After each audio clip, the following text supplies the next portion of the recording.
Hello, friends. Uh, Yesterday there were two news. One was in Hindustan Times and another in Hindu. And I wanted to make this video yesterday itself, but some professional interruptions were there. Both the news they are close to my heart. Uh, One is in Hindustan Times. ICHR is so to trace India's roots as Vishwa Guru of Science and Tech. ICHR has decided to rewrite history. This is what the people in power say. For the last few days, they have been talking about rewriting history because they think that a lot uh, that has been written, either it is false or it is irrational. Uh, I have been writing about these issues for the last, I think, almost 3 years. I have a channel. Uh, Majority of you know about that channel, Vaids, Nai Baat Nai Shuruaat. But a vast majority have not joined. There are hardly, I think, less than 3,000 subscribers. And I don't give any invitation to anybody. It is your choice. You want or you don't. And people do ask me that why I make videos if people are not watching. I do it for two reasons. Firstly, it's a passion for me. I learnt about history and the religious texts only during COVID, a major part of it, you can say. And second thing is that I take up the issues which generally people don't. And if in future somebody points out that if this is the case when nobody raised the issue, so somebody can look back and tell this was there in somebody's video. There was a column in a Hindi newspaper long back, Taake Sanad Rahe. I want the things to be on record, and I always talk through evidences and through references. And this issue of rewriting history, I totally disagree. When we were children, we were told that Raj Tarangani was the first historical document. Vedic literature, very late it was included in history. So it's not a question of rewriting history, it's a question of writing history. Like if I have to write about medieval India, I won't look for the people who have written medieval India right now. I'll consult firstly a series by Eliot and Smith. The history of India is told by its own historians. So what historians of that time have written, whether it was Ibn Battuta or it was Farishta or all those contemporary historians, I would quote them first. And these present sources, like Irfan Habib and the ilk, I'll take them as secondary. And whether the chain of narration is continued or not, on that basis I'll judge. So if ICHR has taken up this project, I don't know how much successful they would be, whether they know the sources which are existing. The fact is, the way Darashiko got the Upanishads, 80 Upanishads translated into Persian. Similarly, during British time, there was in just 1 month or 35-40 days, they translated more than 500 of our books, historical texts, which we call Itihasa texts. I don't know how many of them have read and how many of them actually have access to them. And not only that, many British time historians, honestly, they have recorded the facts. Their interpretation may be wrong, but facts are not. Interpretations are like one of the historians writes that Manu degrades women with the words that the job of women is to bear children. And the historian has quoted Manu. I picked up the text of Manu. The full shloka says, the job of women is to bear children, job of man is to help them in this task, because both have to work together throughout their life, whether in the sacred matters or in the day-to-day life. So that is how history is misused.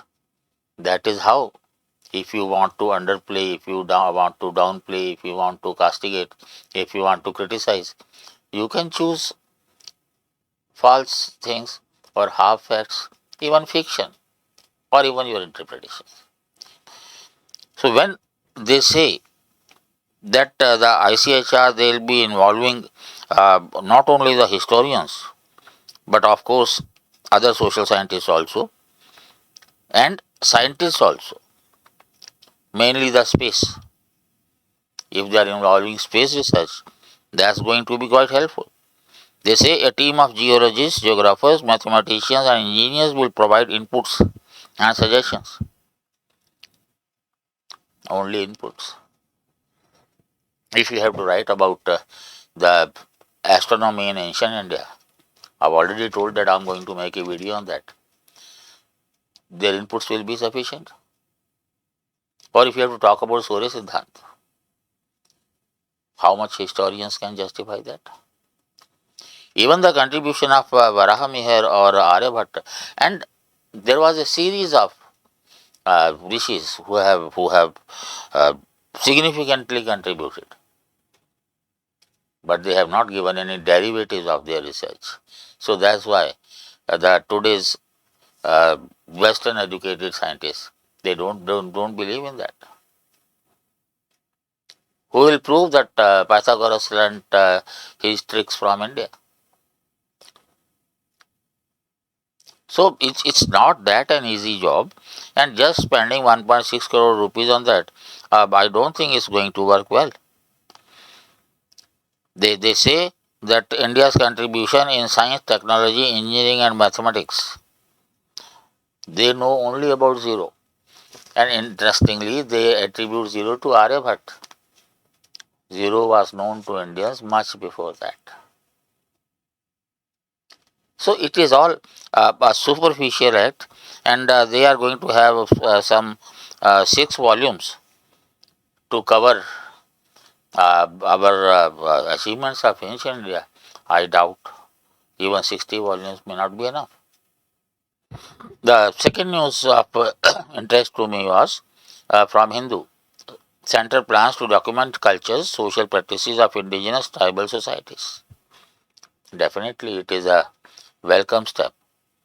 Uh, I have worked with Bhutias in Uttarakhand and Rajis for a short while, and now I've been working in Jharkhand and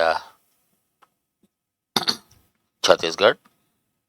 Uh, the plan to encourage more sociologists, anthropologists, and researchers from India's indigenous and tribal communities to research and document the cultural, social, and historical practices of their own communities in a bid to replace the colonial era body of work on this subject.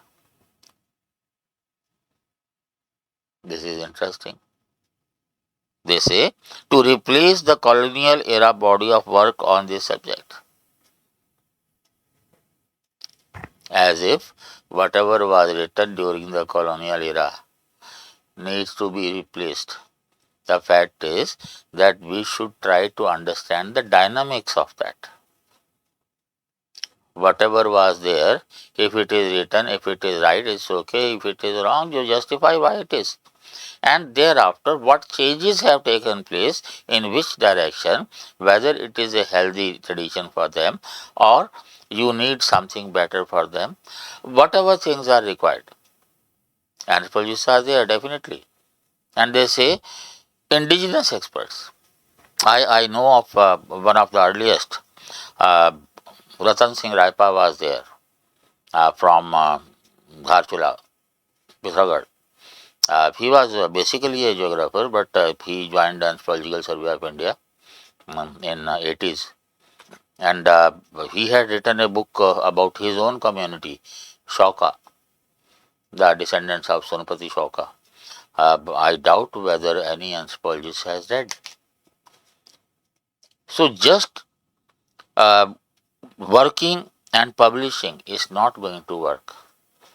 I wish and I request that all these works must be publicized, and that should be an integral part of the project.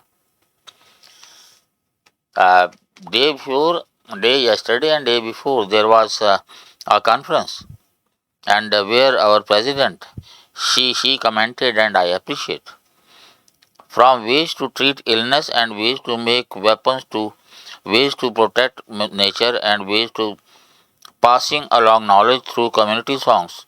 Mrs. Murmu said that the knowledge of tribal communities need to be included in the Indian knowledge systems that the national education policy is now focusing on, and that this knowledge of tribal communities will play an important role in making India a knowledge superpower.